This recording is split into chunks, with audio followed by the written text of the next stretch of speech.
बलिया के सांसद रहे चंद्रशेखर। 8 जुलाई भारत के पूर्व प्रधानमंत्री चंद्रशेखर की पुण्यतिथि है।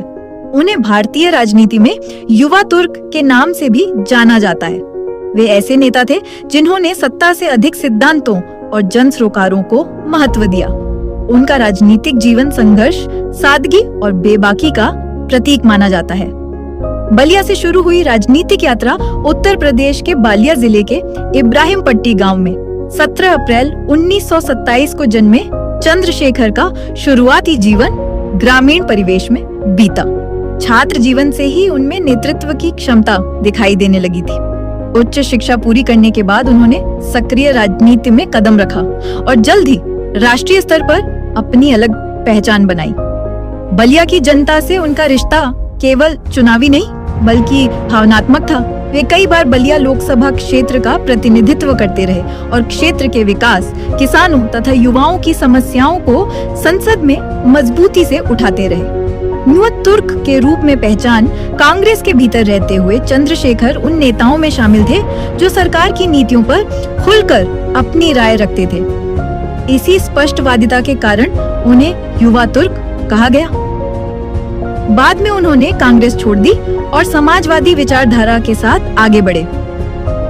जनता पार्टी और राष्ट्रीय राजनीति जनता पार्टी के प्रमुख नेताओं में चंद्रशेखर की महत्वपूर्ण भूमिका रही। 1977 में आपातकाल के बाद बनी जनता पार्टी सरकार में वे राष्ट्रीय राजनीति के प्रमुख चेहरों में शामिल हुए। वे जनता पार्टी के राष्ट्रीय अध्यक्ष भी बने और संगठन को मजबूत करने का प्रयास किया। भारत यात्रा ने दिलाई अलग पहचान। 1983 में उन्होंने लगभग 4000 किलोमीटर लंबी ऐतिहासिक भारत यात्रा की। इस यात्रा का उद्देश्य गांवों, किसानों, मजदूरों और आम लोगों की समस्याओं को करीब से समझना था। इस यात्रा ने उन्हें जननेता के रूप में नई पहचान दिलाई। देश के प्रधानमंत्री बने 10 नवंबर 1990 को चंद्रशेखर भारत के प्रधानमंत्री बने।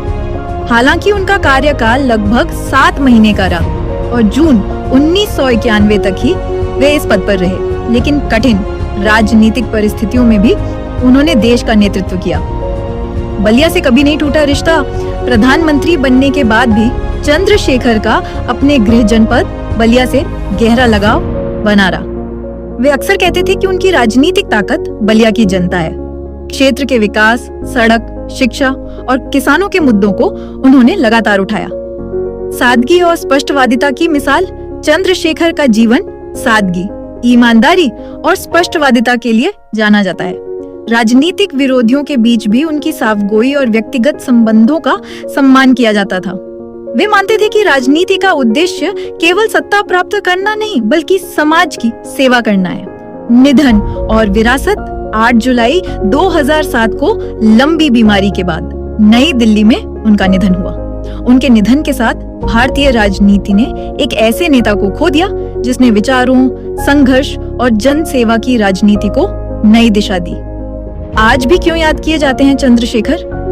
बलिया को राष्ट्रीय राजनीति में विशेष पहचान दिलाने वाले नेता, सिद्धांतों से समझौता न करने वाले राजनेता, भारत यात्रा के माध्यम से जनता से सीधा संवाद स्थापित करने वाले जननेता, सादगी, स्पष्टवादिता और लोकतांत्रिक मूल्यों के समर्थक, देश के 8वें प्रधानमंत्री के रूप में कठिन दौर में नेतृत्व करने वाले नेता। समापन। चंद्रशेखर का राजनीतिक जीवन आज भी नई पीढ़ी के नेताओं के लिए प्रेरणा का स्रोत है। बलिया की धरती से निकलकर देश के सर्वोच्च लोकतांत्रिक पद तक पहुंचने वाले इस जननायक को उनकी पुण्यतिथि पर देश श्रद्धापूर्वक नमन करता है।